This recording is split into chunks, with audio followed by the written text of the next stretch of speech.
The alleged killing of 16 Afghans by an American soldier has underscored the volatile situation in Afghanistan and renewed calls by some in the U.S. to get out soon. But the White House is sticking with its plan. We have a strategy that will allow us to responsibly wind down this war.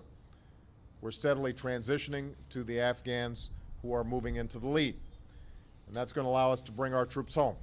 Ending the American combat mission next year starts here at one of the Army's biggest training centers, Fort Polk, Louisiana. It's where small American teams are preparing for a mission vital to the pullout. They're the first of the new advisory teams deploying to help meet the Obama administration's new goal of having Afghans take over the security lead next year. A big change from when General David Rodriguez was the #2 commander there. And Americans were out front. It's a way to thin the lines and put less of us over there and have more of them do what they have to do.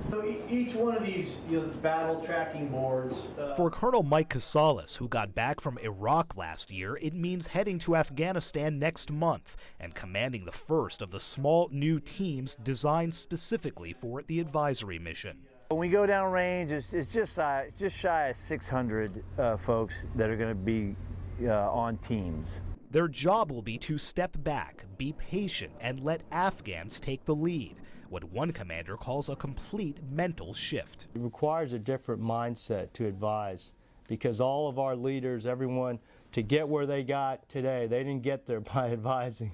They got there by being up front in the lead. It's a shift Lieutenant Colonel Bill Schabowski knows firsthand after spending a year as a battalion commander in Afghanistan. You have to approach it sometimes that it's not what we would necessarily do, because it's not our country, it's not our systems. The Afghans already know how to fight, so the focus at Fort Polk is on specific scenarios. In this case, role players in a mock village are protesting shakedowns by Afghan forces. As the situation plays out, Casales and other Americans listen. I think the best thing is we all try to figure this out. And offer advice. There has been Afghan music playing outside this cafe all day. A few minutes ago, it was replaced by the call to prayer as the people inside streamed out to a mosque. It is all part of making this seem very real, part of what the folks here call the Hollywoodization of Fort Polk. The fruit and vegetables are authentic. So is the man pretending to sell them, an Afghan schoolteacher who came to the U.S. in 1979.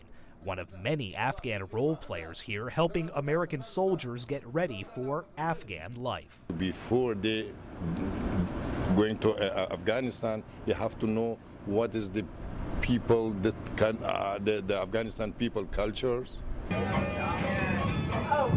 level of detail we put into the training out there, from music to role players who speak Pashto or Dari, to the signs being in the correct language. All that's important because it helps build the realism for them. And realistic training saves lives. The teams heading over acknowledge concerns about increasing cases of Afghan troops killing their American counterparts, but they say working with the Afghans is the only way out. Sagar.